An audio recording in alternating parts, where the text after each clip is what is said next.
નમસ્કાર મિત્રો, મારું નામ છે અમરભાઈ ઠાકોર। દોસ્તો, રાધનપુર તાલુકાનું એક કલ્યાણપુરા ગામ છે, ત્યાં આપણે વેલ્સન ફાર્મર ફર્ટિલાઇઝર કંપનીનું સમ્રાટ ખોળ, NPK બલવાન, કાર્બન ને હુમિક, જે આ આટલી વસ્તુ ખાલી આપણે ખેતરની અંદર યુઝ કરી હતી અને આજે એનું સારું રિઝલ્ટ જોવા મળી રહ્યું છે।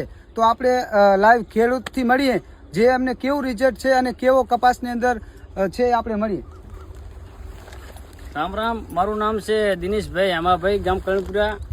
આપણે પાયાની અંદર સ્માર્ટ ખોળ નાખ્યું હતું અને પછી પાછળ 20-25 દિવસનો થયો કપાસ, એટલે પછી આપણે NPK અને કાર્બન અને ઉપજ નાખ્યું એટલે રિઝલ્ટ આપણે સારું મળ્યું ને ગામમાં કોઈને કપાસ નથી એવો આપણે પહેલા નંબરનો કપાસ છે।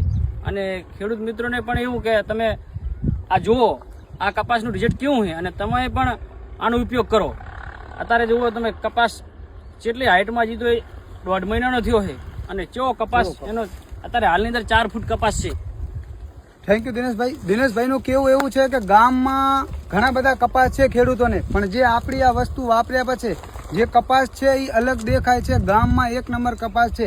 એમની બાજુમાં જ એમના એક ભાઈનું ખેતર છે, જેને કે રાસાયણિક ખાતર યુઝ કરેલું છે, જે આપણું ઓર્ગેનિક નથી યુઝ કરેલું। તો હું તમને એ બી બતાવું કે એ કેવું રિઝલ્ટ છે।